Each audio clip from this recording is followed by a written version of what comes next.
Au nom d'Allah, le tout miséricordieux, le très miséricordieux. Louange à Allah et que la prière et le salut soient sur le messager d'Allah, sur sa famille, ses compagnons et ses suiveurs avec bienfaisance, jusqu'au jour de rétribution. Ceci dit, ceci est un passage où l'érudit savant cheikh, docteur Mohammed Aman Ben Ali Al-Jami, qu'Allah Ta'ala lui fasse miséricorde, montre la vérité sur le prêche de Hassan al-Banna, le fondateur du groupe des frères musulmans.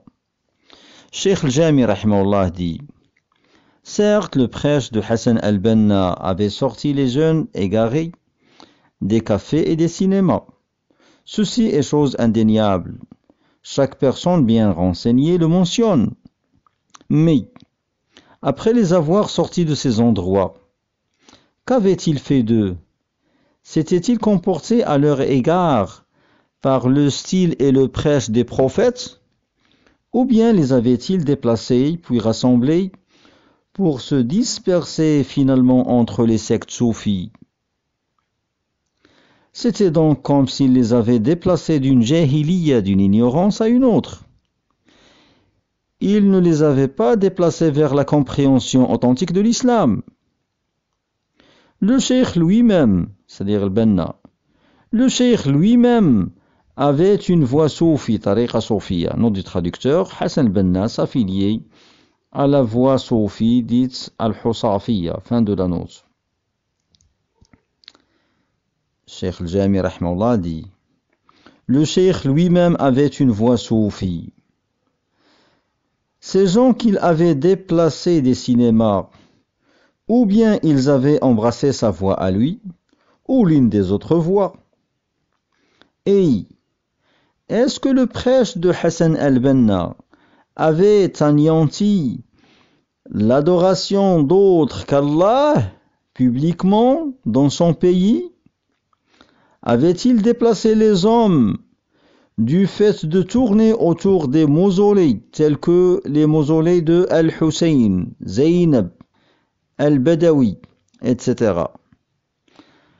Avait-il déplacé les hommes du règne démocratique au pouvoir d'Allah? Voici l'honneur véritable. Si le prêche était ainsi, cela aurait été un prêche islamique authentique.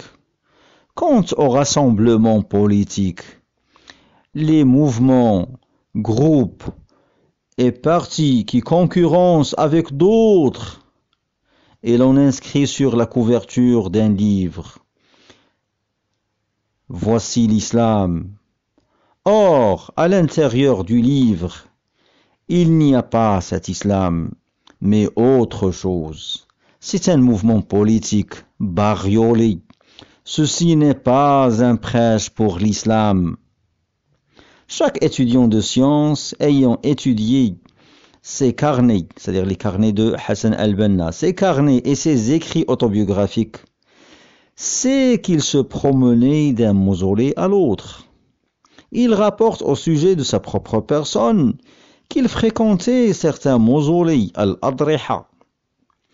Si donc le père de famille joue au douf, donc tous les membres du foyer dansent. Si lui-même n'avait pas compris l'islam authentique, de sorte à boycotter les mausolées, à combattre ceux qui tournent autour, à les prêcher et à les orienter. Or, lui-même se comportait comme font les gens de la masse. Comment allait-il donc disposer de ceux venant des lieux de divertissement et de distraction, al-Malahi ou al-Maqahi? Ceci me rappelle ce que les soufis prétendent, à savoir que ce sont eux qui auraient introduit l'islam dans le continent africain. J'ai déjà répliqué à cette prétention dans l'une de mes conférences. La réponse est qu'ils avaient déplacé certains païens africains de l'adoration des arbres et des pierres à celle des hommes. Ils les avaient sortis de l'adoration des choses inanimées à celle des maîtres des voies soufis. Il n'y a pas de différence entre l'adoration d'une pierre, d'un arbre, d'un homme, d'un djinn ou d'un ange, puisque l'adoration juste ne se doit qu'à Allah. C'est pourquoi ce genre de prétention ne doit pas tromper les étudiants de sciences. Et je dis toujours à nos étudiants, soyez confiants en votre croyance afin qu'on ne vous trompe pas.